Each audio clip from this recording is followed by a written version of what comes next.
ततो युद्धपरिश्रान्तं समरे चिन्तया स्थितम् रावणं चाग्रतो दृष्ट्वा युद्धाय समुपस्थितम् दैवतैश्च समागम्य द्रष्टुमभ्यागतो रणम्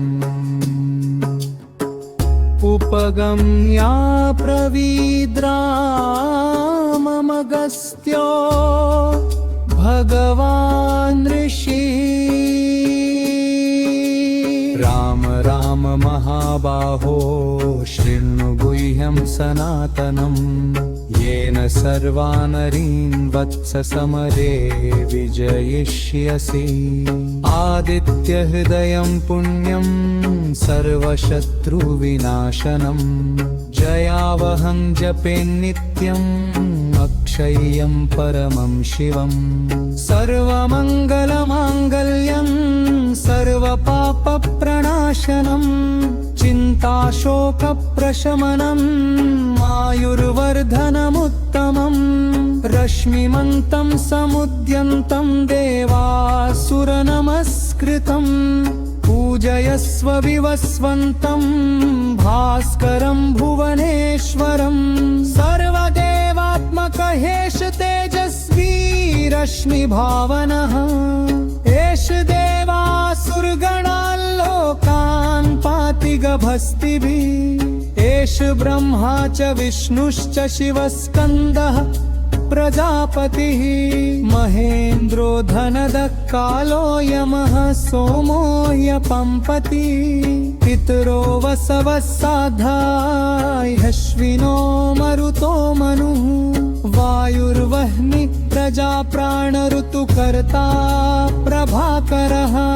आदित्यः सविता सूर्यः खगः पूषा गभस्तिमान् सुवर्णसदृशो भानुर्हिरण्यरेता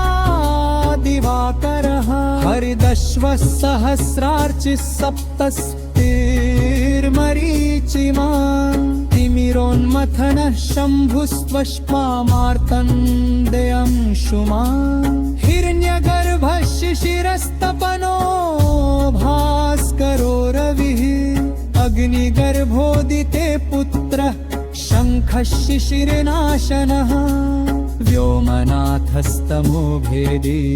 ऋग्यजुस्सामपारगः घनवृष्टिर्पां मित्रो विन्ध्यवीथि प्लवङ्गमः आतपी मण्डली मृत्युः पिङ्गलः सर्वतापनः कविर्विश्वो महातेजा रक्तः सर्वभवोद्भवः नक्षत्रग्रहताराणामधिपो विश्वभावनः तेजसामपि तेजस्वी द्वादशात्मन्नमोऽस्तु ते नमः पूर्वाय गिर्ये पश्चिमायात्रये नमः ज्योतिर्गणानां पतये दिनाधिपतये नमः जयाय जयभद्राय हर्ष्वाय नमो नमः नमो नमः सहस्रांशो आदित्याय नमो नमः नम उग्राय वीराय सारंगाय नमो नमः नमः पद्मप्रबोधाय मातण्डाय नमो नमः ब्रह्मेशानाच्युताय शाय सूर्याय आदित्यवर्चसे भास्वते सर्वभक्षाय रौद्राय वपुषे नमः तमोघ्नाय हिमघ्नाय शत्रुघ्नायामितात्मने कृतघ्नघ्नाय देवाय ज्योतिषां पतये नमः उत्पचामीकराभाय वह्नहे विश्वकर्मणे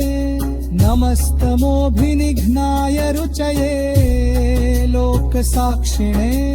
नाशयत्तेष वैभूतं तदेव सृजति प्रभुः पायत्तेष तपत्तेष वर्षत्तेष भस्तिभिः एष सुप्तेषु जागर्ति भूतेषु परिनिष्ठितः एष जैवाग्निहोत्रं च फलं चैवाग्निहोत्रिणाम् वेदाश्च क्रतवश्चैव क्रतूनाः फलमेव च यानि कृत्यानि लोकेषु सर्वैश्वरविग्रहः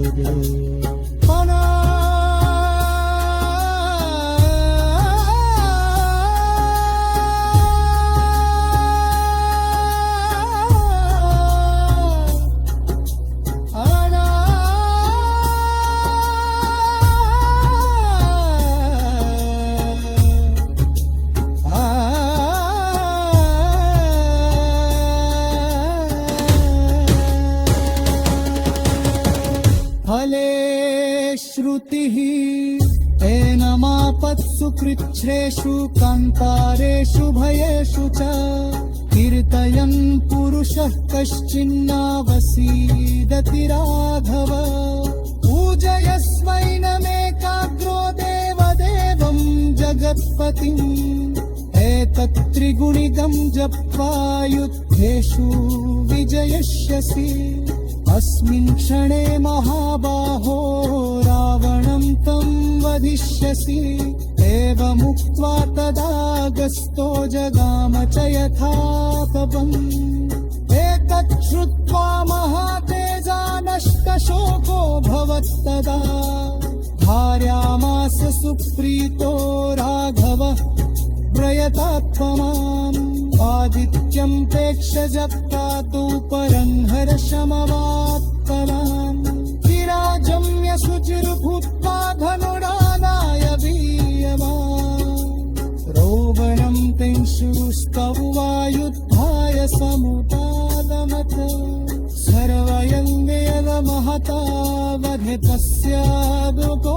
भवत् अथ रविरवदं विनेश्वरान् वैकमलास्तरमेन्तविश्वनान् दशचरपतिसञ्चयान् नीत्वा